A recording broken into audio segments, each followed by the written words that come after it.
Machine 100 days agenda దేశ అభివృద్ధి లక్ష్యంగా ముందుకు బొగ్గు కొరత లేకుండా చూస్తాం.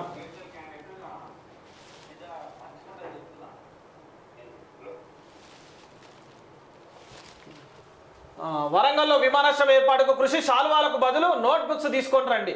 కేంద్ర బొగ్గు గనుల శాఖ మంత్రి కిషన్ రెడ్డి. వెరీ గుడ్ మంచి మాట.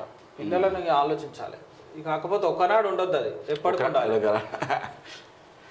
దేశ రాష్ట్ర అభివృద్ధి పైన ఫోకస్. 100 రోజుల్లో ఇచ్చిన హామీలు నెరవేర్స్తాం. డెవలప్మెంట్ కోసం కాంగ్రెస్ కలిసి రావాలని కేంద్ర మంత్రి బండి సంజయ్ కుమార్ అంటుండు. రాజకీయాలు ఎన్నికల వరకేనని, ప్రస్తుతం దేశ రాష్ట్ర అభివృద్ధిపైనే దృష్టి సారిస్తామని కేంద్ర మంత్రి బండి సంజయ్ అన్నారు. ఢిల్లీలో మీడియాతో మాట్లాడిన ఆయన డెవలప్మెంట్ కోసం కాంగ్రెస్తో కలిసి రావాలన్నారు. రాజకీయాల కోసం విమర్శలు ప్రతి విమర్శలు పక్కన పెట్టి కేంద్ర ప్రభుత్వానికి సహకరిస్తే రాష్ట్ర అభివృద్ధి సాధ్యమవుతుందని తెలిపారు. తెలంగాణకు నిధులు తీసుకొచ్చేందుకు కృషి చేస్తారని చెప్పారు. అంటే ఎన్నికల వరకే మన కొట్లాటలు ఉండాలని, తర్వాత మాత్రం మన పరిపాలన మీద దృష్టి పెట్టాలి అని చెప్తుండు. అది మంచిదే. రాష్ట్రంలో అధికారం మాదే.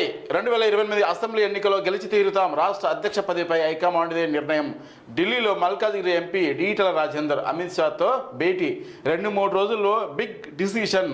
2028 అసెంబ్లీ ఎన్నికల్లో రాష్ట్రంలో బీజేపీ అధికారమని ఆ పార్టీ మల్కాజిగిరి ఎంపీ ఈటల రాజేందర్ ధీమా వ్యక్తం చేశారు. ఢిల్లీలో మీడియాతో మాట్లాడిన ఆయన బీజేపీకి సౌత్ ఇండియాలో తెలంగాణ గేట్వే అని, రాష్ట్ర అధ్యక్ష పదవిపై నిర్ణయం హైకమాండ్దేనని వెల్లడించారు. కిషన్ రెడ్డి, బండి సంజయ్లకు కేంద్ర పదవులపై దక్కడం పట్ల సంతోషం వ్యక్తం చేశారు.